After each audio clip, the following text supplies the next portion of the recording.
Blood dripped down the blade. This was the final period of the Bakumatsu era in Kyoto. The swordsmen facing a red-haired young man were all taken down by him with just a few basic moves. Another group arrived. The captain of Squad 1 of the Shinsengumi wanted to step forward, but was held back. A more seasoned-looking man wanted to represent everyone in dealing with this fighter. This man was Seitu Hajime, captain of Squad 3 of the Shinsengumi. He wished to challenge the red-haired young man, who was none other than Hidekiri Batosai. On a dark night sometime in the past, a young Hidekiri was walking along when a young woman stopped him, intending to deal with this sword-carrying stranger. While running, Hidekiri accidentally tripped and fell. He explained that he was merely a wandering vagabond. The sword at his hip was just a sakabatu with its blade reversed inward, making it nearly impossible to cut anyone. After clearing the misunderstanding, Hidekiri was quickly released. On the other side of the village, the guards were fighting an extremely powerful assassin. Before the imposing figure, everyone immediately assumed this must be Batosai. The young woman from earlier arrived just in time and charged in with the others to confront the assassin, but she too was pushed back. Just as danger loomed, the red-haired young man arrived in time to save her from that deadly slash. The assassin was about to charge again, but as more guards rushed forward, he chose to flee instead. Before leaving, he did not forget to introduce himself as Himura Batosai of Kamiya Castion, also known as Hidekiri Batosai. The young woman eagerly wanted to pursue him, but the red-haired young man stopped her in time. That bandit was using another school's name to commit wrongdoings. Seeing the guards approaching, the red-haired young man had no choice but to carry the young woman and flee. He brought her to the Kamiya Castion dojo. The young woman explained that their school was just a small faction with only about 10 members. Over the past 2 months, someone had suddenly appeared, killing without hesitation while using the name Batosai, causing people to gradually fear their school and that name. The red-haired young man only reminded the young woman named Kaoru to be careful, and that the impostor was not someone to be trifled with. Kaoru refused to give up because this was the school her father had founded. Half a year ago, he had been sent to the southwestern battlefield and lost his life there. The one falsely claiming to be Kamiya Batosai had committed acts that tarnished their school's honor, and Kaoru could not let this go. Before her tears, Hidekiri simply turned and left quietly, still not forgetting to remind her that she should value her own life more than protecting some honor. The person who had bandaged Kaoru's wounds waited until they were alone to warn her not to be too naive or trusting, and not to be overly kind-hearted. Days passed, and Kaoru was strolling down the street when she saw a crowd gathering to watch something happening. At the center was Hidekiri being detained by guards for carrying a sword at night. Kaoru immediately rushed forward to protect Hidekiri. Her companion understood and bribed the guards with some coins, and Hidekiri was temporarily released. Kaoru asked Hidekiri about his situation, but he instead asked her about any leads on the killer using the Batosai name. Kaoru had temporarily learned of a possible location where the impostor might be hiding. While they were talking, the man accompanying Kaoru excused himself first. This was Kihei, a servant who had lived with Kaoru for a long time.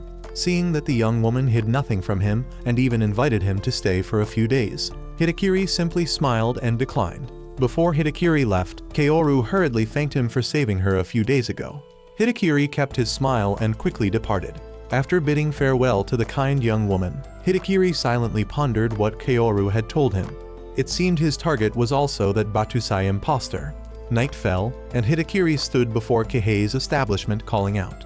An irritated man came out wanting to chase him away, saying that Master Himura was not here. Hearing this name, Hidekiri smiled and exposed the identity of this so-called Himura. Upon hearing this, the remaining men immediately emerged from all directions to silence him and cover up their master's whereabouts. Back at the Kamiya dojo, Kaoru was reading when old Kihei approached and handed her documents for land transfer. He had acted on her behalf to close down the school and seize this land. Behind him, the one using the alias Hidekiri Batosai also appeared. It turned out his real name was Himura Gohei, Kihei's younger brother.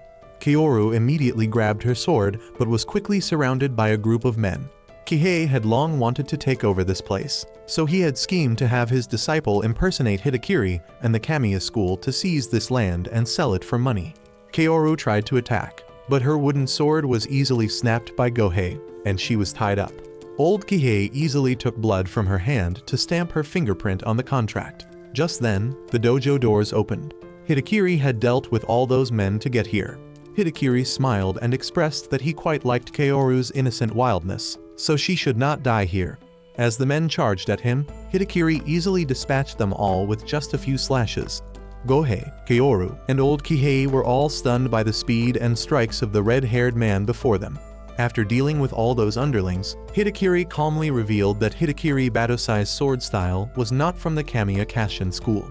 It was an ancient sword art originating from the Warring States period, the heightened Mitsuruti style. Only then did everyone realize that the man before them was the true Hidekiri. Gohei immediately drew his sword wanting to duel this legend, hoping to defeat him and claim the Batosai name for himself. But Hidekiri easily struck him down with just one sword move.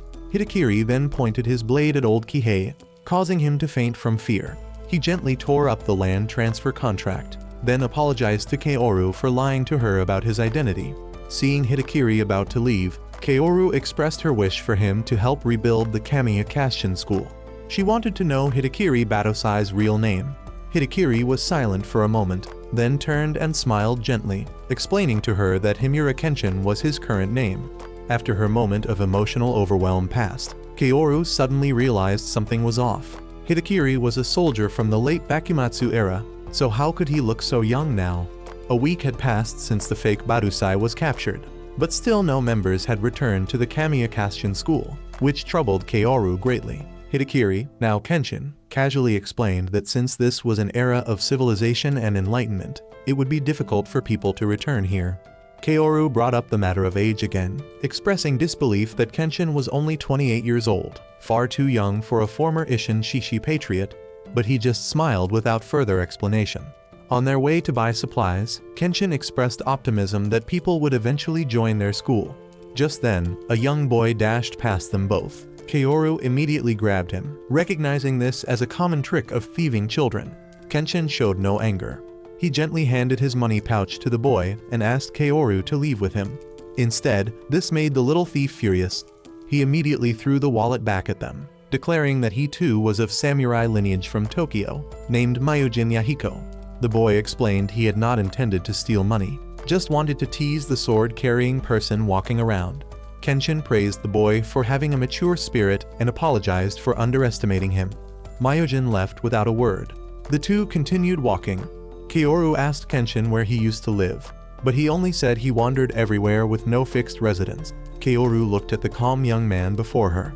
Most Isshin Shishi had abandoned their swords to join the Meiji government out of ambition for power, but not this man. Kaoru did not voice her questions, only told him to put away his sword since the guards were very strict. After walking a while, they temporarily parted ways. Kenshin was tasked with buying some food and drinks. Just then, a horse carriage stopped. The man inside gently asked Kaoru for directions to the police headquarters. Kaoru watched the carriage, wondering who this person was. Inside the carriage, the man had come because of rumors that Himura Batosai was here. The scene shifted to young Myojin. The boy approached a small alley to meet a group of people. These thugs came to collect protection money.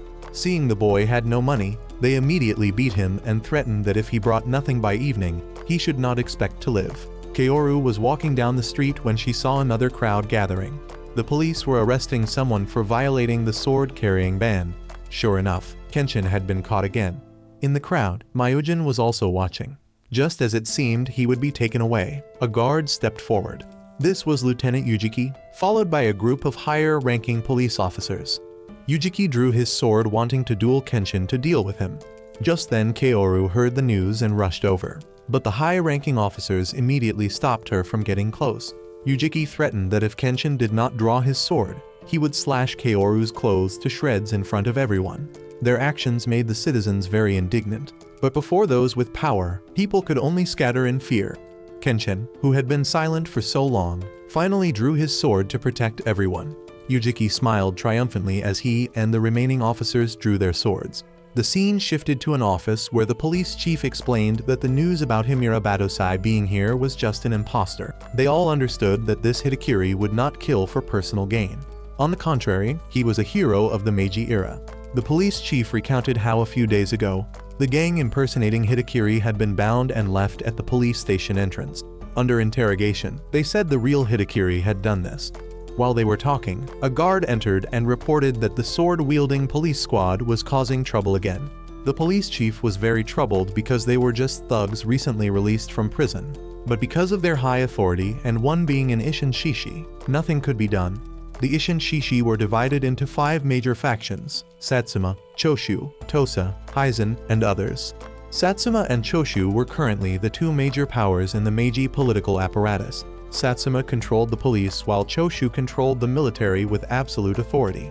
The guard reported that those men had been defeated by a swordsman who was short, had red hair, seemed quite gentle, and had a cross-shaped scar on his left cheek. The man was startled upon hearing this and immediately had his suspicions. Back at the market, Kenshin had dealt with nearly all of the arrogant men, leaving only Yujiki for last. Kenshin did not intend to strike him, only requesting that Yujiki promise never to oppress the people again in exchange for his life. Yujiki immediately charged with his sword, using the strongest Satsuma sword technique of the Gaijin school to defeat Kenshin. But Kenshin used his incredible speed to dodge the attack and struck him down from behind with one slash. Kaoru and everyone immediately surrounded him with praise and admiration. Just then, a man called out to Kenshin. Seeing him, Kenshin smiled and approached to greet him. This man was named Yamagata, former commander of the Kihatai, the strongest army of the Restoration era, and also an Isshin Shishi. Yamagata immediately wanted to speak with Kenshin to persuade him to reunite with his fellow Isshin Shishi brothers. But Kenshin only smiled and said he had no intention of using killing to climb to high positions. Yamagata tried to persuade him, but Kenshin felt that the current political apparatus had forgotten the noble purpose of swordsmen, so he could not agree to join. Yamagata argued that times had changed, the samurai era had declined, and in the Meiji era, having a sword without authority meant nothing could be accomplished. Kenshin calmly replied that with this sword, he could still protect those he cared about, and that was enough. With that, he left with Kaoru. The police chief then approached and advised Yamagata not to punish Kenshin, since even though he used a sword, it was a very safe one. He also remarked that Hidekiri Batusai was quite different from the rumors. On the way back, Kenshin apologized to Kaoru for breaking her ribbon, but she was not angry and still assigned him tasks as usual. As they walked, Kaoru admired Kenshin's noble spirit of saving people. Elsewhere, young Myojin walked while recalling what he had witnessed. Just then, he noticed an old woman who had just dropped some money. Myojin was silent for a moment, then picked up the wallet. Meanwhile, Kenshin also thought about that boy, feeling that if times had not changed, Myojin could have become a true samurai. At dusk, Myojin silently gazed at the river scenery. As if resolved about something, the boy picked up a wooden stick and practiced swinging it for a while. The deadline had arrived, and those villains appeared again. Myojin declared outright that he would no longer work as a thief and was immediately beaten severely. Despite the beating, Myojin remained determined not to be a thief anymore. Kaoru was also walking home, thinking about Kenshin along the way. As she crossed the bridge, she noticed the boy she had met that morning being carried away unconscious by 2 large strangers. At a certain faction's headquarters, Myojin was lifted into the air. The one called the leader just laughed, speaking softly, asking what Myojin planned to live on if he would not steal. Samurai had no place here anymore. In the Meiji era, who still cared about honor, he advised Myojin to abandon his samurai identity and learn to live humbly, to continue being Tanishi's lackey. Myojin immediately spat out a mouthful of blood as his answer. He still wanted to leave this place. The remaining men furiously surrounded him and beat him mercilessly while Tanishi calmly enjoyed his fine meal. They beat him while mocking Myojin's lowly status. At the mention of his family, Myojin immediately fought back. His father had followed the flow of the times and betrayed the Bakufu. He had sacrificed himself for a greater cause. His mother had also passed away from grief over his father. They had lived proud lives, nothing like what these people claimed. One of them flew into a rage and wanted to kill Myojin. But just then, Kenshin broke down the door and rushed in to rescue the boy.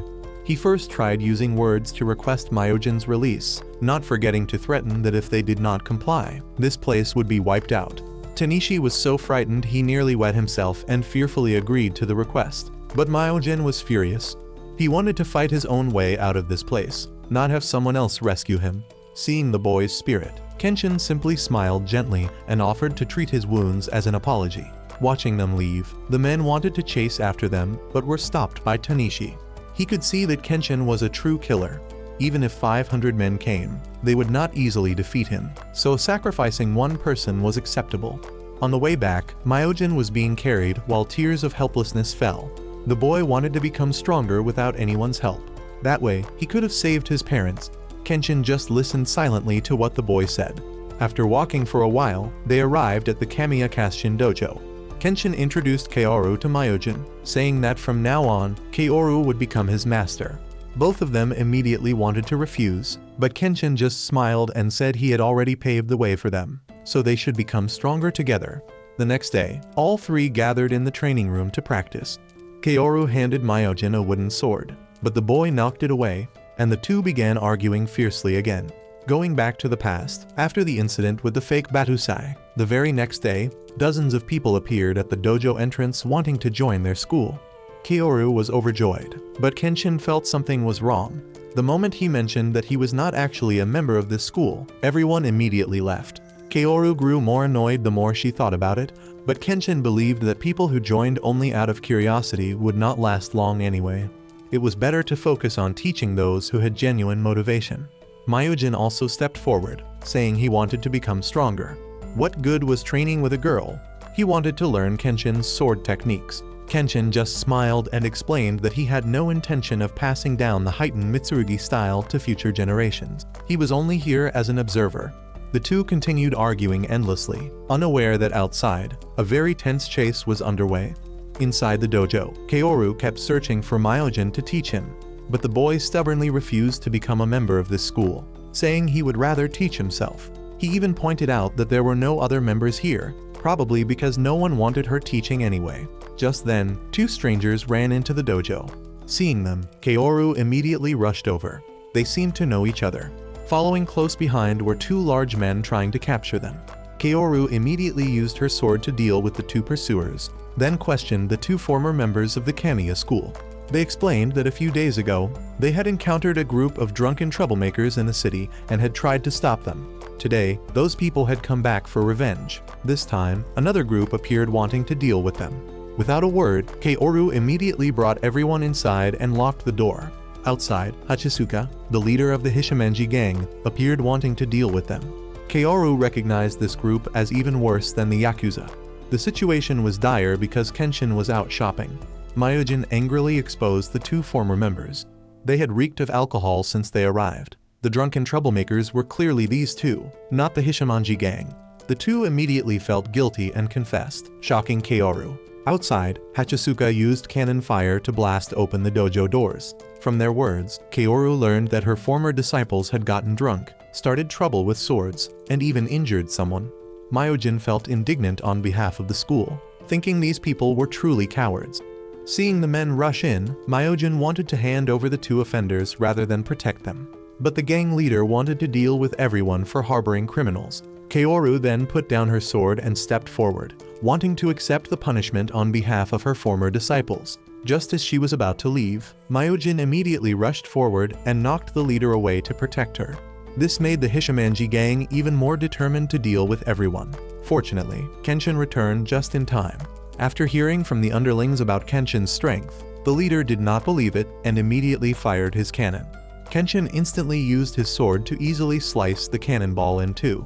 The leader immediately became frightened and called for his men to retreat. After hearing everything, Kenshin simply told the two former members to leave and forget they were ever members of this place, and to never touch a sword again. Though saddened, Kaoru still advised them to get proper medical treatment. After this incident, Kaoru was very upset. Kenshin only advised her to cheer up because things would not always go smoothly. Myojin then came forward. The boy bowed before Kaoru, picked up a sword, and accepted her as his teacher. Kaoru was deeply moved. The two officially became master and student, and Myojin became a member of this place. Kenshin smiled with satisfaction. A new day began with Myojin practicing swordsmanship while Kenshin chopped firewood. Myojin was annoyed because the sound of Kenshin's wood chopping disturbed him. He even asked if using a sword to chop firewood was not too showy.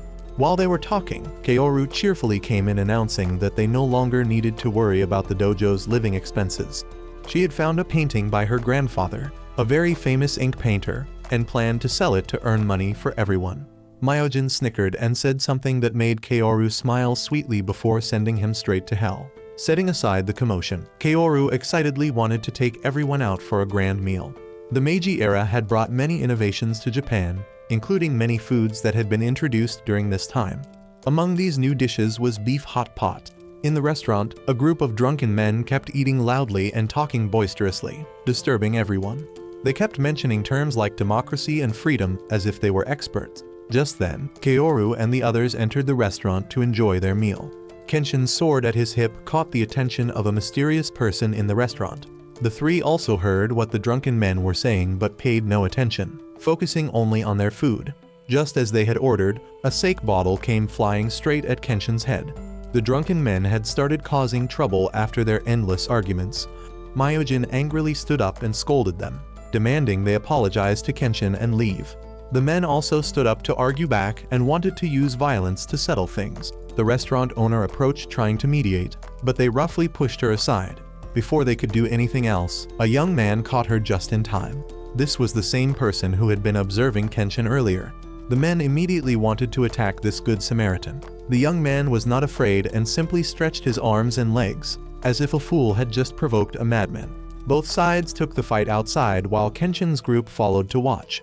Kenshin did not approve of using fighting to solve this problem, but since they were uninvolved parties, he remained silent. One of the men charged forward first, hiding a weapon in his hand to attack by surprise. But the young man stood firm without a scratch. Instead, the villain's own arm was cut by his own weapon. On the next charge, the young man simply flicked his finger to knock that one out. This time another man wanted to charge with a sword. Only then did Kenshin step forward to block him. In the end, the group could only leave in shame, supporting each other as they went. The kind young man then approached to chat with Kenshin's group. He praised Kenshin as a good person who had let himself be hit by the sake bottle rather than dodge, because if he had dodged, Kaoru would have been hit. The young man expressed interest in having a friendly match with him, but Kenshin just smiled and declined. The young man casually said goodbye and left, not forgetting to introduce himself and his whereabouts before leaving them all in utter confusion. That night at a suburban house, the kind young man from the morning was receiving a mission to eliminate someone. Those giving the mission were none other than old Kihei and Gohei, who had broken out of prison to come here. He had not intended to accept this mission, but when he heard what old Kihei said, the young man named Zanza immediately accepted with enthusiasm. He had been wanting to fight the legendary Himura Batosai. 2 weeks later, after accepting the mission, Zanza still had not made any move, which greatly frustrated Gohei and Kihei. But just then Zanza appeared. He had not acted yet because the atmosphere was not heated enough. The person Kihei had chosen to entrust his hopes to was Zanza, a professional troublemaker famous throughout the Tokyo underworld for fighting on others' behalf. He was an arrogant wolf who knew no limits but was truly powerful. Meanwhile, everyone at the Kamiya Kashin dojo was relaxing when Zanza appeared at the gate with his secret weapon. Zanza explained he had come as a professional fighter and wanted to battle Kenshin as the Isshin Shishi Himura Batosai. Zanza had thoroughly researched Kenshin. He knew Kenshin had been active from around 14 to 19 years old, starting as a true assassin before later operating as a guerrilla swordsman, then quickly disappearing after the Toba Fushimi victory to live under a new identity. Zanza had investigated everything to defeat Kenshin, but unfortunately could not uncover the root causes and motivations behind his actions, which was why he had come to confront him directly. In the distance, Gohei and Kihei watched smugly from afar. Kihei was not worried about Zanza losing. Even so, Zanza would certainly wound Kenshin, and they would rush in to finish him off when the fight ended.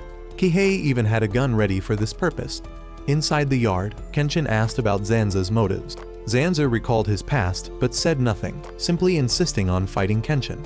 He also mentioned that he despised the Isshin Shishi, those hypocrites who use the name of justice to commit evil. After a moment of silence, Kenshin accepted the challenge. He also asked if the ones behind this mission were Kihei's group and called for them to show themselves. Under pressure from both men, Gohei and Kihei had no choice but to stand up. Zanza snatched the gun from old Kihei, infuriating him. Seeing Kaoru approach, Kihei grew even angrier. He still wanted to take back this land. Kaoru heard this and fell silent in sadness. Zanza and everyone moved to another location more suitable for fighting. On the way, Kenshin asked Myojin if he was alright. Myojin was not too surprised and only asked if Kenshin was sure he could win. That spear looked very powerful. Zanza said it was not a spear. Both sides arrived at a riverbank with few passers-by. Only then did Zanza take out his weapon, introducing his real name as Sagara, known in the underworld as Zanza. The weapon was a Zanbatu, a massive sword created before the Warring States period, extremely heavy and incredibly rare. Kenshin calmly drew his small sword, and both quickly took their stances ready to fight. The moment Zanza attacked, Kenshin used his speed to appear behind him and with one strike sent him flying. Just when it seemed like victory was assured, Zanza calmly emerged from the dust cloud, picked up his sword, and continued fighting. Only then did Kaoru remember. This man did not rely on his sword but fought using overwhelming physical strength. Kenshin was neither surprised nor shaken. He simply raised his sword once more. Gohei was feeling smug when Kihei reminded him not to celebrate too soon. The Zanbatu had been easily deflected by Kenshin, so Zanza's chances of winning were still very low. He had already devised a new plan to defeat Kenshin. Truly a cunning old schemer. Both sides continued into their second round. Zanza once again charged forward with overwhelming force. Kenshin quickly dodged, even sitting on the blade to block the attacks before counterattacking Zanza. Kenshin warned that Zanza's sword had no chance here, then quickly executed a series of combination strikes to the chest, sending Zanza flying. Kenshin had long seen the weakness of this massive Zanbatu. Though terrifying, it was also heavy and cumbersome, meaning the wielder could only swing up or slash down. This precise calculation made Zanza once again reassess Kenshin and his strength. Kenshin did not want to continue another round. He advised Zanza not to fight pointlessly and to surrender early to end it all. Lying on the ground, Zanza's memories drifted back 10 years to Taosendu. The Sekihu army, the vanguard of the military, was traveling everywhere to spread news throughout Japan that Isshin Shishi joining the government would have their taxes reduced by half. All citizens greatly respected this army and the good news they brought. Zanza, still young at the time, traveled with them. Squad 1 of the Sekihu was commanded by Sagara Susu.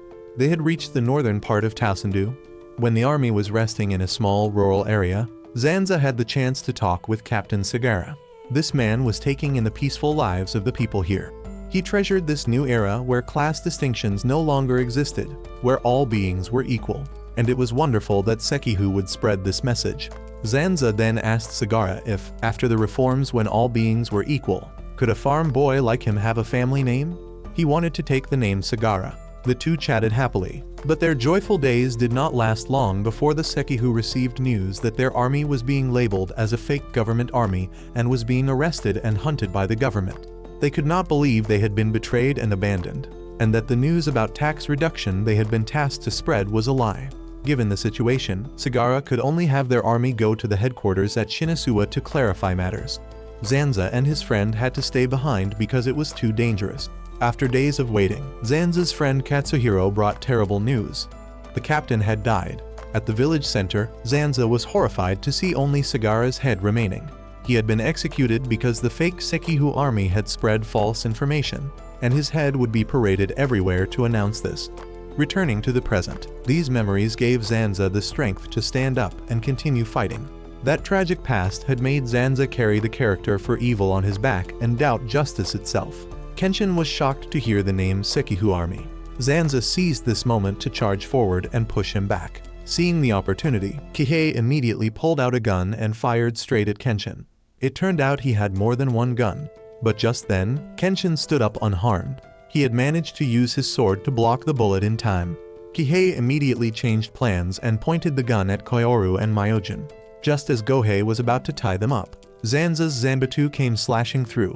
Kenshin was no longer gentle this time. He immediately used his sword to deal with the scheming old man. Zanza then picked up his sword again, wanting to continue. Kenshin also turned his sword ready to fight on. This time Zanza used centrifugal force to increase his rotational power. Throughout all his years of wrongdoing, Zanza only wanted to become stronger to defeat the Isshin Shishi and avenge the Sekihu of the past. He harbored deep hatred for those despicable Isshin Shishi. Facing Zanza's sword strike, Kenshin responded fiercely. After sending the Zanbatu flying, Kenshin used a powerful blow to finish his opponent. As the battle ended, Kenshin turned to call for a doctor to treat Zanza, but Zanza kept insisting on continuing the fight. Facing his stubbornness, Kenshin simply walked up and punched him, reminding him that the enemy of Sekihu was never the Isshin Shishi. He should think carefully about it. From afar, Kaoru shouted that Kenshin was not an Isshin Shishi like Zanza claimed. Myojin also yelled that he would protect Kenshin if Zanza still wanted to fight. Zanza was stunned by their words. Kenshin gently told him that the Meiji Restoration was not over yet. They were still in the Meiji era. Those who seemed happy were actually living in a time of class oppression. He himself was just a man trying to atone for the victims who had died under the blade of Hidekiri Batosai. Zanza was shocked. He recalled the past, about Captain Sagara from those days. What Kenshin said truly resembled Sagara, allowing him to see the captain's figure through Kenshin. Only then did Zanza accept his defeat and collapse. He silently apologized to the captain of old for losing his way, and apologized to himself for falling so low. A new day passed. Kaoru briefly mentioned Zanza's pitiful condition. Both Kaoru and Myojin advised Kenshin not to be sad about what Zanza had said. He truly was not such a terrible Ishin Shishi. Today, the three went to the beef hot pot restaurant again to celebrate. But just outside the door they found the three drunks from before lying in the yard. The one who had fought them was Zanza, now covered in bandages. Kenshin asked why he did not remove the evil character from his back. Zanza said his nature had been with him so long it could not be erased immediately. He also said he would observe Kenshin closely to see if he was truly a good Ishin Shishi. Zanza said he would no longer use the name Zanza. After all, that sword was broken, and he had quit the fighting business.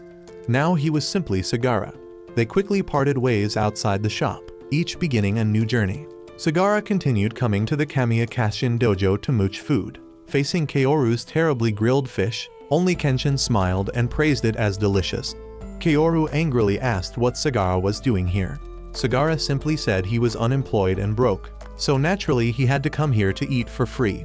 While they were talking, the police chief suddenly appeared saying he wanted to speak with Himura, also known as Kenshin. He wanted to ask for his help. Entering the ancestral hall, the police chief first asked everyone present to keep this secret for the honor of the police force, then got to the main matter. He wanted Kenshin to defeat a thug. This person was commonly known as Kurogasa. He was currently targeting Ishin Shishi active in finance, politics, and government. He was a veteran swordsman who had never been defeated. Kaoru thought this person was a revolutionary wanting to start an uprising. But the police chief explained that Kurogasa was someone who simply loved killing. The more he killed, the more he enjoyed it. This man had appeared in Shizuoka 2 months ago, and over 100 people had already been killed or seriously wounded. The police could not handle Kurogasa because he cut them down before they could draw their guns. Moreover, he had the ability to paralyze people. Hearing this, Kenshin recognized this sword technique. He believed this person was bloodthirsty with a heart of iron and stone and should not exist in this world. The scene shifted elsewhere. A fat man smugly declared he did not need police protection. He had survived the Meiji Restoration. What did lowly police know? Besides, he had already hired bodyguards far superior. The police chief could not persuade him and could only bow his head. Just then, Kenshin slowly entered to greet him, with Sagara following. The fat man named Tani and his companions were terrified at the sight of them. Tani no longer dared to be careless. He immediately agreed to let Kenshin and Sagara stay and guard him, his arrogant attitude completely gone. Night fell, and police had surrounded the entire building. While waiting, Kenshin and Sagara played Go and chatted. Kenshin explained he did not like having to use the Batosai name, but he could not turn a blind eye to everyone's suffering. Sagara simply came along because he wanted to fight. Sagara then asked about Kurogasa's sword technique that the police chief had mentioned earlier. Kenshin explained he had only heard a rumor 10 years ago. Just then, screams erupted from outside.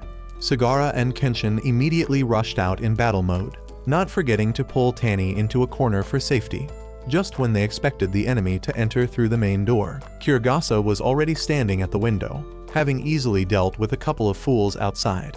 Back at the dojo, Kaoru was too worried to sleep, so she went outside to wait for them. Returning to the mansion, Kurogasa smiled smugly as if victory was assured. Facing this overwhelming presence, Kenshin asked Sagara and the others to protect Tani while he went to fight Kurogasa. But then Tani shouted for his bodyguards to step forward and fight to protect him. Kurogasa smiled with pleasure. Everyone who charged was killed instantly. Sagara was stunned by the speed and power before him. He immediately told everyone to fall back.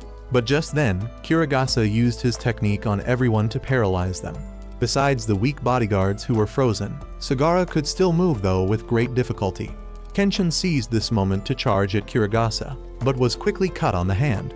Kenshin was not afraid. He recalled the rumor from 10 years ago about a man who belonged to no faction, an assassin from the Hidakiri village named Yudu Jin. Kirigasa also knew about Kenshin's identity as Himura Batusai. He immediately used the paralysis technique again, but Kenshin easily repelled it once more. Kirigasa then seized the opportunity to turn and deal with Tani first to complete his mission. At this critical moment, Sagara quickly broke free from the spell and rushed to protect Tani. Though he himself was stabbed, Kenshin used this chance to attack Kirigasa and break his paralysis technique. Kirigasa quickly retreated. He decided to change his target from Tani to Kenshin and promised they would meet again soon to continue their fight. The police chief worried about Kenshin, but Kenshin thought this was actually good. Sagara vaguely realized this was why Kenshin had accepted the police chief's request. Kenshin only said the mission had failed. That man was no ordinary foe. Though this was the incident with the fewest casualties among Kirigasa's massacres, Kenshin was not pleased because he had not dealt with a mastermind. Sagara asked about Kirigasa's technique. Kenshin explained it was a sword art formed from 3 character shapes, 1, 8, and 10, combined to create an extremely dangerous ultimate technique that only its creator could use. From that battle, Kenshin noticed Kirigasa did not use the technique on those attacking him, only on those who had lost their will to fight or wanted to flee. Sagara remained optimistic, believing Kenshin would handle everything. Kenshin said that 10 years ago, he had vowed never to kill again, while Kirigasa continued to slaughter. The balance was uneven. He recalled the rumor from 10 years ago. Someone had said Kirigasa was a member of the Shinsengumi, the most powerful faction on the Bakufu side and sworn enemies of the Isshin Shishi. But he had defected and reappeared under the Isshin Shishi. This was someone who acted purely out of bloodlust with supreme power, truly difficult to deal with. Kenshin determined he would have to fight Kirigasa. He only asked Sagara to help him with one thing. At dawn, Sagara returned to the dojo and found Kaoru dozing off in the yard. After waking and not seeing Kenshin, Sagara explained that Kenshin had now become a target and would not come here anymore. He had asked Sagara to look after everyone while he was away. Kenshin understood that Bakumatsu assassins usually operated near rivers, so he had gone there to find Kirigasa. Hearing this, Kaoru immediately wanted to go find Kenshin to help him. Sagara warned her not to act recklessly. Kaoru did not just want to go there to help Kenshin. She also worried that after the fight, Kenshin would leave and never return. After all, he was just a wanderer. Who knew when he would come or go? Myojin and Sagara could only watch Kaoru turn and leave. By the riverbank, Kenshin sat silently waiting. But the one who arrived was not Kirigasa, but a very angry Kaoru. Kaoru wanted to stay and wait with Kenshin. Kenshin said if he had to fight while protecting someone else, he would not be able to win. Kaoru was silent for a moment, then untied her hair ribbon and gave it to Kenshin as a token of promise. Kenshin smiled and accepted it, promising to return it to her. Just then, Kirigasa suddenly appeared like a ghost, grabbed Kaoru, and sped away by boat. Kenshin immediately gave chase, but his speed was no match.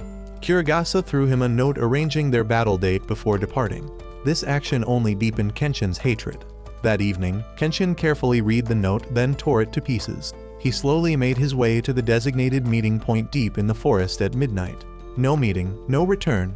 Elsewhere, Kirigasa leisurely lit a cigarette while waiting for Kenshin, with Kaoru tied up in a corner inside a stone memorial.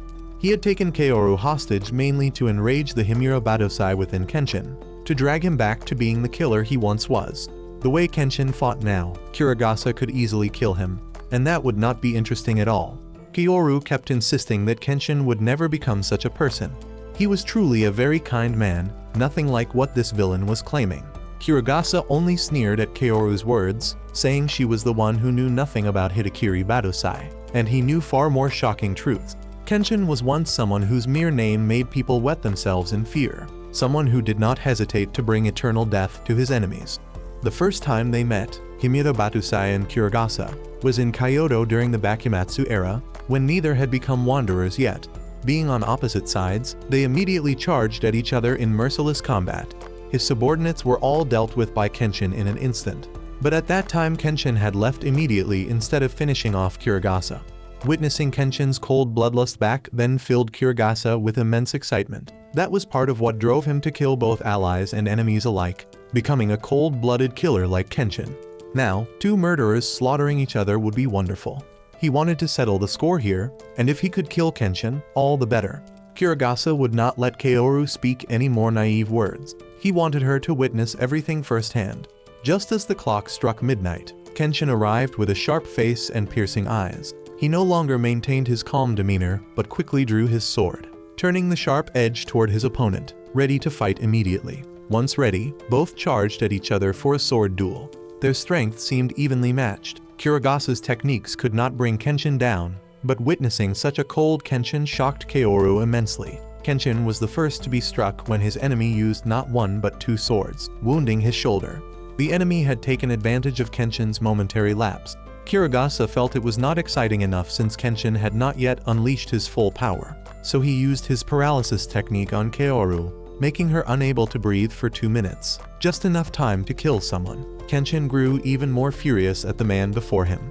He immediately struck Kirigasa in the face, breaking his nose. Being hit only made Kirigasa more delighted with Kenshin's demeanor. He reset his nose and stood up again. Just as he was about to attack, Kenshin used a technique to force Kirigasa to release the paralysis on Kaoru. But Kirigasa said only when Kaoru saved herself, or when the one who cast the spell was killed, could she be saved. Given this situation, Kenshin seemed to have no choice but to kill the enemy before him, but that would mean betraying his own vow. At this moment, Kirigasa placed an extremely powerful self-suggestion on himself to unleash all his body's latent power. Kirigasa smugly declared himself the strongest, and out of respect for Kenshin, he would use his most powerful and despicable technique to eliminate his opponent. Kenshin then sheathed his reverse blade sword, his eyes filled with hatred, wanting to tear Kirigasa into 100 pieces. Kirigasa saw Kenshin assuming the stance for Batu Jutsu, an extremely powerful technique, and was stunned with amazement. He began to hesitate. One wrong move and that technique could kill him, but if he could dodge it, eliminating Kenshin would be absolutely guaranteed. Despite his hesitation, Kirigasa charged forward smugly, believing the weakness of the reverse blade sword would slow Kenshin's swing speed. Indeed, he managed to dodge. Kirigasa smugly swung his sword forward again, but this time Kenshin did not use his blade. He directly used his scabbard to block the attack. The failed strike pushed Kirigasa back. Kenshin raised his sword. With just this final blow, he could completely kill Kirigasa, but he simply stood frozen in that stance. Kirigasa smugly provoked Kenshin to attack quickly, making him truly prepare to swing in anger. Kaoru witnessed everything. After recalling all that Kenshin had told her, she could not let him return to his old ways.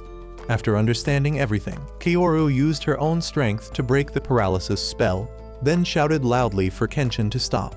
Seeing Kaoru had escaped the spell, Kenshin immediately halted his movement and rushed to catch her as she was about to fall. Just then, Kirigasa had regained his strength.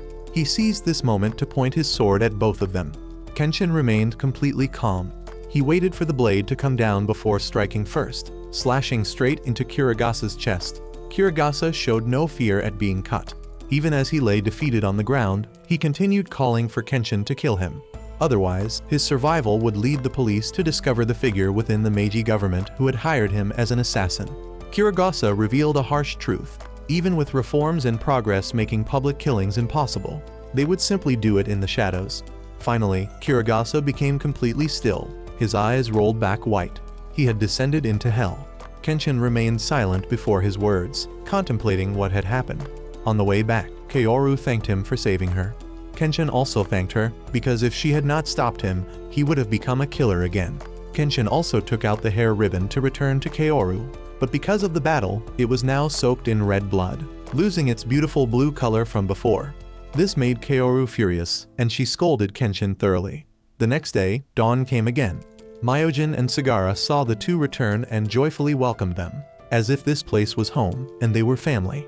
In the village, a woman was fleeing from mysterious men, looking extremely rushed and panicked. At the dojo, Kaoru was searching everywhere for Kenshin, but could not find him. Sagara was also absent. Myojin explained that Sagara had dragged Kenshin along somewhere. Myojin also mentioned they had gone to a restaurant called Shueya, a place that frequently operated gambling dens. Hearing this, Kaoru was shocked and indignant at their actions. At the Shueya restaurant, both Sagara and Kenshin were gambling. Thanks to Kenshin's judgment and sharp owl-like eyes, they quickly won a lot of money continuously. Sagara had brought him here for that reason, and also to cheer Kenshin up after the Kirigasa incident. Kenshin was not particularly enthusiastic about these games of chance. While they were playing in the gambling den, the woman from the beginning had been cornered. She had no choice but to run inside this restaurant called Shueya. Inside, Sagara played while asking about Yolta, a candy shop owner in the village and also a good comrade of his. Everyone then sadly told him that Yolta had passed away at the beginning of the month, which shocked Sagara greatly. Yolta had died from opium and drugs after taking a large amount into his body and overdosing. Hearing this, Kenshin felt some suspicion rise within him. After all, drugs were very expensive. How could ordinary people buy such large quantities? Just then, the woman from before entered the room and interrupted everyone. Seeing Kenshin had a sword, she immediately approached and asked him to save her from the villains chasing her. 2 thugs had arrived wanting them to hand over Megumi. Sagara immediately knocked out the fat one across from him with 1 punch. The remaining one threatened them fearfully, saying they were members serving Kanryu. But Sagara was not afraid and punched him too. Unlike Sagara and Kenshin, the others became cautious and fearful upon hearing Kanryu's name and stopped their rescue effort. Sagara explained to Kenshin that this Kanryu was a young businessman living in the outskirts of town. Nobody knew what shady business he was in, but lately his wealth had skyrocketed. A very suspicious person, but with enough power to make everyone wary. He had become a major force here. Megumi explained she was not Kanryu's lover and knew nothing about these people. But then a strange man suddenly appeared. He sat in the corner of the room smiling as he exposed Megumi. This woman was actually someone the leader had ordered to be watched constantly and had escaped from their camp, which was why she was being pursued.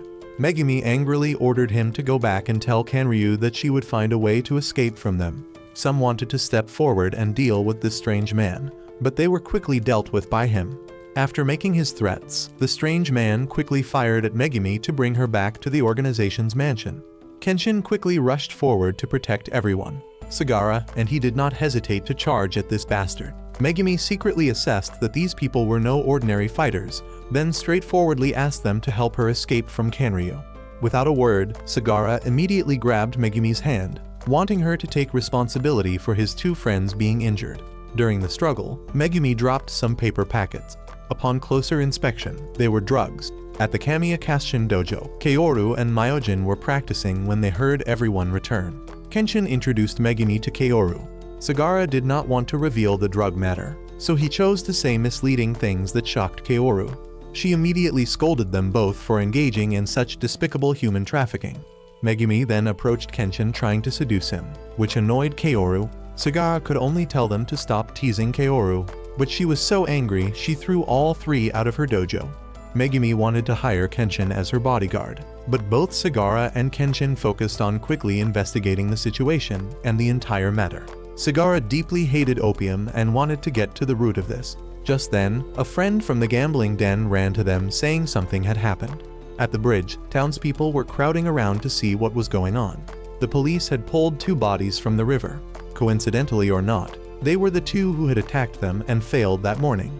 Kenshin observed for a moment and spotted Kanryu's people. The tall man also observed him and asked his subordinate Bishimi about Kenshin's whereabouts. Bishimi wanted to deal with them, but with everyone around, a direct confrontation was not convenient. Kanryu ordered his subordinates to deal with and capture both Kenshin and Megumi. Kenshin's group also noticed Kanryu's people were there. According to Megumi, the tall man was the leader of Oniwabanshu, Kanryu's intelligence agency. He was an extremely capable man named Shinomori Ayashi. This organization was far more terrifying than a mere merchant like Kanryu.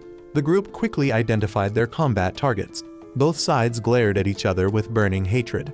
That evening, Kenshin drew a diagram of Kanryu's organizational structure. He asked Megumi about the drug issue, but she remained silent since it was not part of her assigned task. Megumi did not truly trust them at this point. Her main goal was to leave this place, as the probability of Kenshin defeating the Oniwaban was too low. Outside, Kaoru anxiously eavesdropped on their conversation. Sagara comforted her not to worry too much. She knew what Kenshin was like. He only wanted to do good and save people. Then Kenshin stepped out of the room. After giving everyone the diagram, he reminded Kaoru to be careful about the coming situation. He also promised to protect Kaoru properly, not like with Kirigasa.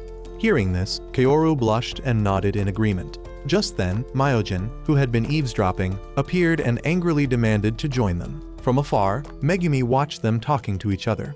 She unconsciously recalled her past circumstances about her father, mother, and beloved siblings. Just then, a large explosion sounded at the front of the house.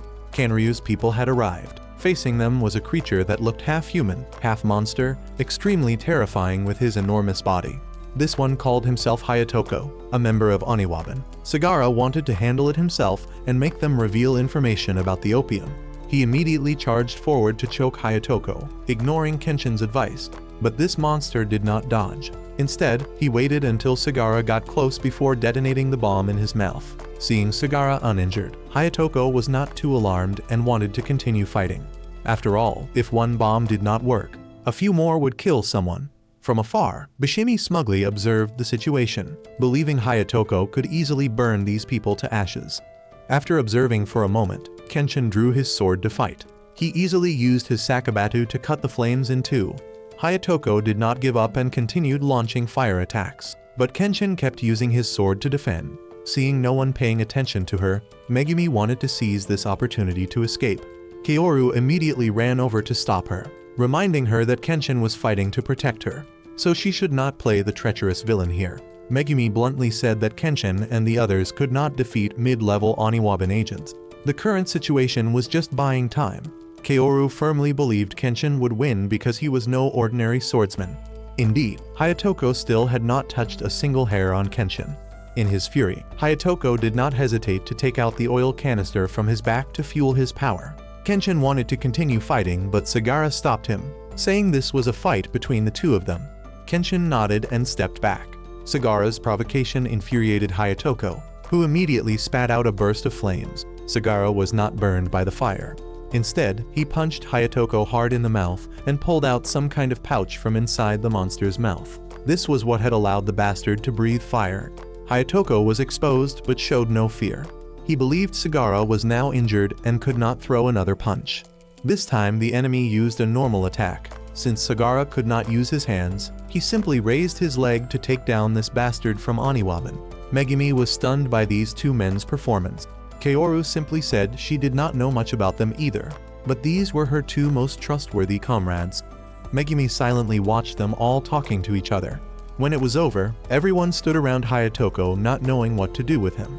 Bishimi watched from afar and was furious at the failed plan. He blamed Megumi and wanted to take this chance to quickly eliminate her.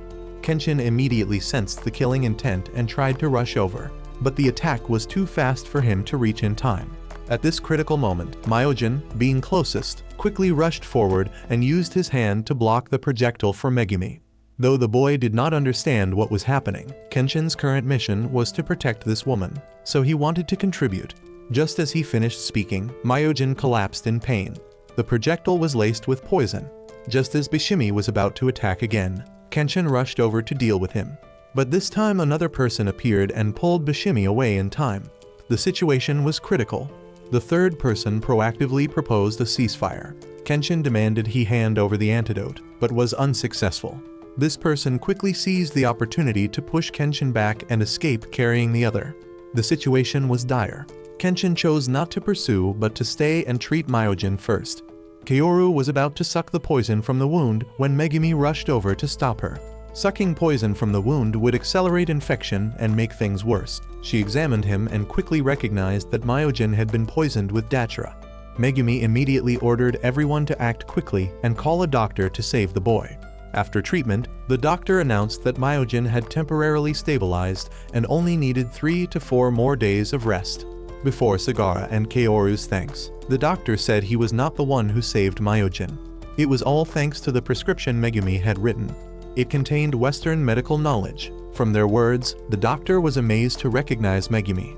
She was the assistant of a physician who had died 3 years ago whom he knew. At this moment, Megumi was preparing to leave when Kenshin caught her. He simply thanked her for saving Myojin. Megumi said she would leave tomorrow to keep them safe from Kanryu's people. From her words, Kenshin learned that Megumi was from Aizu. He gently asked if she could tell the truth. Inside the room, the doctor also spoke of the Takani family, a prestigious family in the medical world. Both women and children were skilled in medicine, and they were a very kind family. The family had left Japan to study Western medicine in Holland. They were specially pardoned, but when they returned to Aizu, war broke out there. The Takani family joined the war but left Megumi behind. After the war, she became alone. 5 years later, Megumi came to Tokyo and became an assistant to a physician. After that physician disappeared, she also vanished. The doctor wanted to speak with Megumi. Only then did Sagara and Kaoru remember and fear she had already fled. Outside, Megumi recounted the story from 5 years ago. The physician she assisted had secretly partnered with Kanryu to produce drugs. What Megumi had was called Spider's Web, twice as addictive and 4 times as profitable. Kanryu wanted to sell large quantities on the market and needed the formula for this Spider's Web drug. The physician had been killed due to internal conflicts. Megumi became the only one who knew how to make it, so she was kept by Kanryu. Megumi left because she did not want to continue doing evil. She wanted to save people and find her lost mother and brother. Kenshin understood everything. He told her she had done well and should stay here for a while. Kaoru and everyone also emerged from the dark alley. Kaoru no longer showed hostility toward Megumi. She just told Megumi not to touch Kenshin, understood? Elsewhere, Ayashi had received news. The masked one named Hanya reported that Kenshin was no ordinary man. In fact, he himself was seriously wounded and could not fight for the next 2 or 3 days. Ayashi ordered Yash, another subordinate, to dig up Kenshin's past for the organization. In truth, he already had his own suspicions. The next day, Sagara walked silently down the street, gazing at the pile of opium in his hand. In the distance, an old woman selling candy was being cheerfully talked to by children. This image reminded him of his unfortunate friend Yolta and made him even angrier. At the dojo, Megumi had shown off her ohagi making skills and everyone loved them. Kenshin even said Megumi's cooking talent seemed better than Kaoru's, which infuriated Kaoru. Sagara returned at this moment, bringing a new opium sample that was causing a stir throughout the village. This was the hot item on the market now. Sagara seemed very hostile toward Megumi, someone who had made opium and harmed people. He made some sarcastic remarks then quickly left the dojo to rest. Kenshin only comforted Megumi not to be sad. After all, she had been forced. Moreover, it had been over a week and Kenryu's people still had not made any new moves. Sagara was very frustrated about that, which was why he had spoken rudely. Nevertheless, Megumi still took to heart the title of opium maker, a deeply insulting label for her. In the afternoon, Megumi was washing dishes when she saw a bookseller enter. While Megumi was off guard, he instantly transformed back into Hanya and threatened that if she made any rash moves, he would pour mercury into the well and kill everyone here. Megumi had no choice but to follow him to meet Kenryu. In the forest, Kenryu smiled and once again proposed that Megumi return to make drugs for them. He also threatened that if she did not comply, they would burn down the Kamiya Kashin dojo. After all, Kenryu's forces were terrifyingly widespread across the country. Dealing with a dojo with just a few people was as easy as turning his palm. Kenryu also reminded her that she had already made opium. What face did she have to meet her family or claim to be a member of the Takani family? She might as well continue down this evil path. Kenryu warned they would set the fire at midnight. She should think carefully about her choice. Then he quickly left. Ayashi was also there. He wondered if this plan would succeed. Kenryu smiled inscrutably. After all, they had Himura Batosai there. Direct violent provocation would not work. Better to let her leave on her own. That way, Kenshin would not take action. Megumi sat down on the ground in despair, tears falling onto the cold earth. In the evening, everyone received the letter Megumi had left behind. The letter essentially said she apologized for leaving silently. Since Kanryu's people would no longer attack, she had decided to return to Aisu. She also thanked everyone for taking care of her this past week. Kenshin blamed himself for not protecting Megumi well. He concluded that Kenryu's people had threatened her, which was why she wrote this letter to leave. Kenshin wanted everyone to go rescue Megumi, but Sagara said he did not want to rescue some opium-making woman. Kenshin gently reminded him that his behavior was not like his usual self. Sagara was silent for a moment before confessing. His friend, his comrade, was a candy seller, a gambling buddy, talentless but very kind-hearted. That person had died from the drugs Megumi made, which was why he did not want to help someone like her. Kenshin only said Megumi was also a very lonely person. She too wanted to find comrades to call family, so they could not abandon her. Myojin wanted to come along. The boy struggled free from Kaoru's grasp and ran after Kenshin. After a moment of silence, Sagara reminded Kaoru to prepare bathwater for 5 people, then went with Myojin and Kenshin to Kenryu's place. That evening, they arrived at the gates of Kanryu's compound.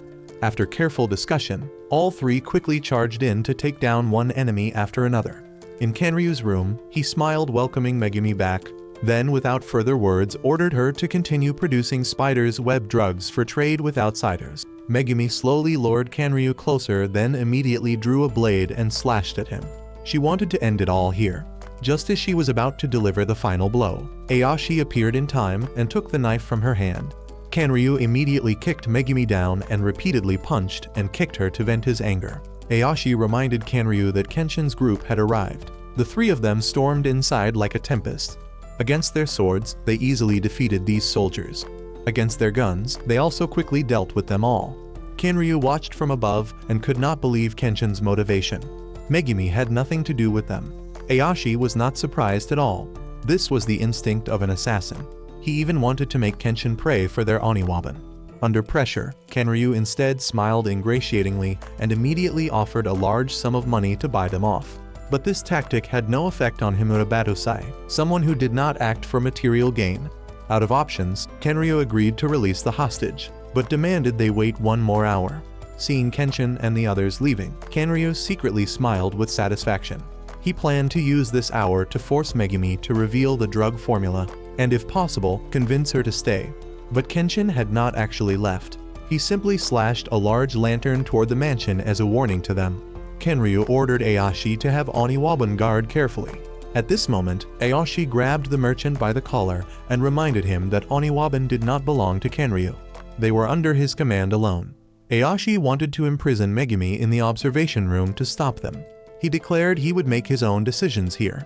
After being beaten, Megumi finally woke up and realized she was unconscious in a strange place. After learning that Kenshin and everyone had come to rescue her, she instead felt angry and extremely worried for them. Ayashi silently tossed Megumi a short blade, declaring that after eliminating Kenshin's group, she would be next. She could choose to die in shame or glory. Ayashi reminded her that Oniwaban did not operate for material gain. They only wanted to fight. With that, he quickly left. Meanwhile, Kenshin had just entered the mansion when he encountered his first enemy, Hanya. Seeing this one had no intention of backing down, the group had no choice but to resort to violence. Sagara noticed Hanya had 2 iron plates padded into his hands, which was why he had the advantage over Kenshin in the fight a few days ago. Without many words, Kenshin did not care about advantages or disadvantages and immediately took his stance ready to attack. In the first exchange, Hanya attacked head-on with his hands while Kenshin quickly focused on defense rather than offense. This made Myojin, watching from afar, very indignant, thinking such fighting was cowardly. But in truth, Hanya had cast a technique on Kenshin from the previous week without anyone knowing, which created the current situation. Ayashi was very confident in Hanya and his techniques. He simply watched silently from the ballroom above. Kenshin calmly raised his sword in stance. In Sagara's confused gaze, Myojin recognized this as one of the 5 stances in the 5 elements, an attack that would extend one sword to strike and bring down the opponent. Hanya believed this stance could only defend and was difficult to attack with. He said Kenshin seemed to be overrated and was not even comparable to their leader Ayashi. But just as Hanya smugly charged forward, Kenshin dodged like lightning and delivered a powerful blow to his face. Hanya was caught off guard and could not believe it. Kenshin exposed the true nature of Hanya's technique. It came from the horizontal striped tattoos on his arms, which created illusions that distorted the opponent's vision and made them lose accurate judgment, causing their attacks to miss.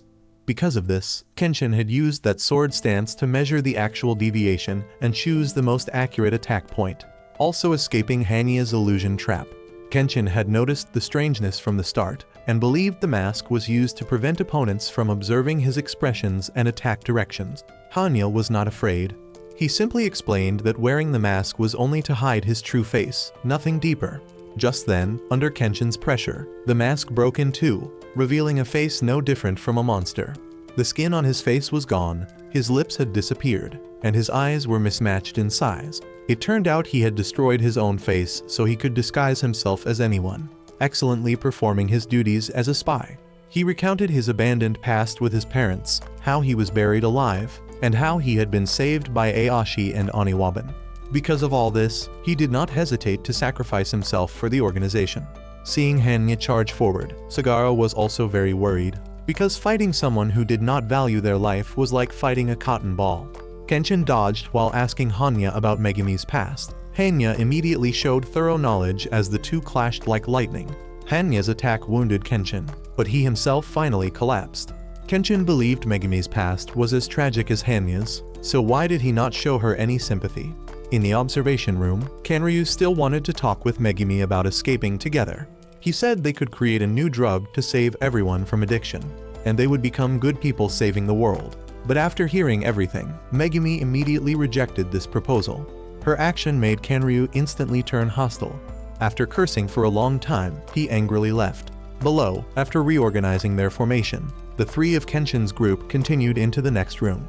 Greeting them was an iron ball weighing tons hurtling toward them like lightning. Fortunately, Sagara, Kenshin, and Myojin could dodge. This weapon belonged to someone named Shikiju, the main bodyguard of the capital, and also a member of Oniwaban.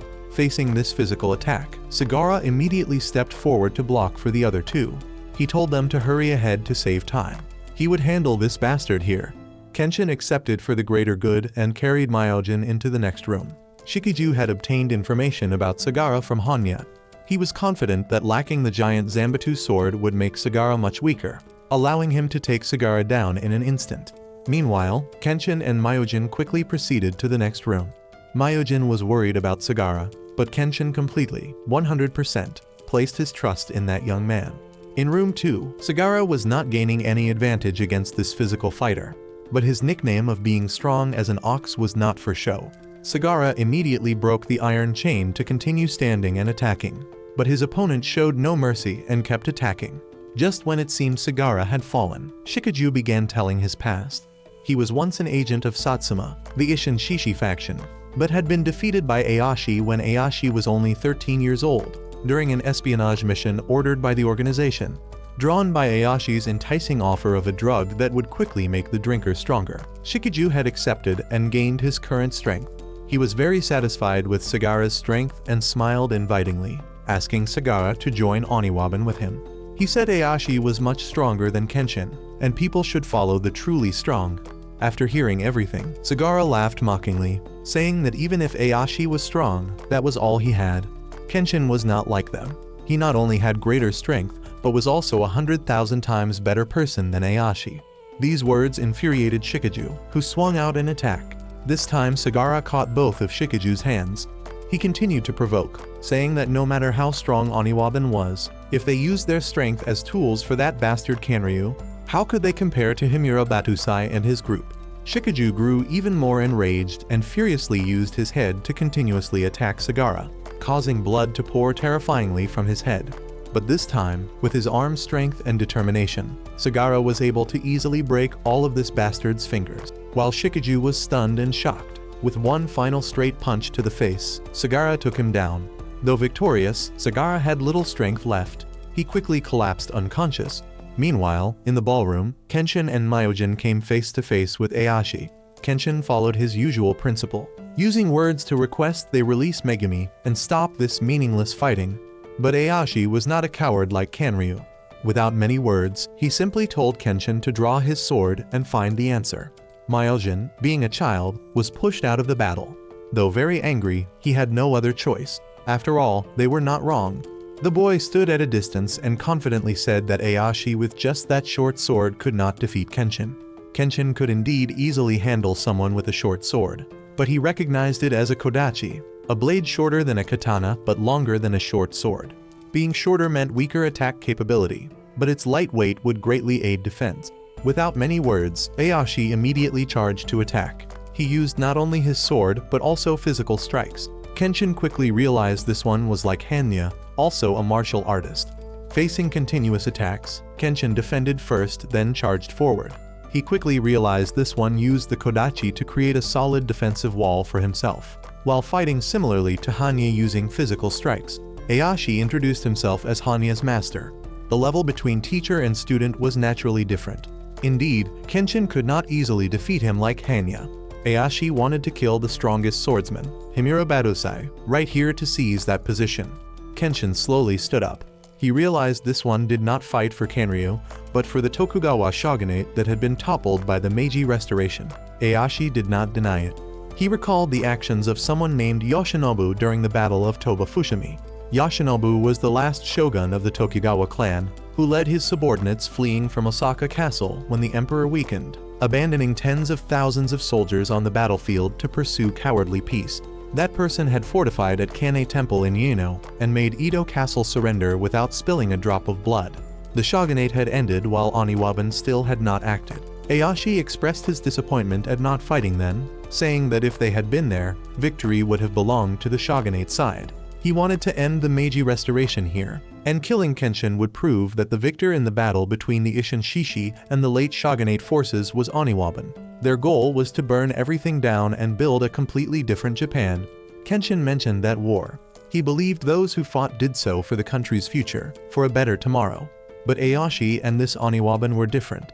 They were merely a bloodthirsty, cold-hearted, war-hungry bunch, which was why Kenshin could not let them go.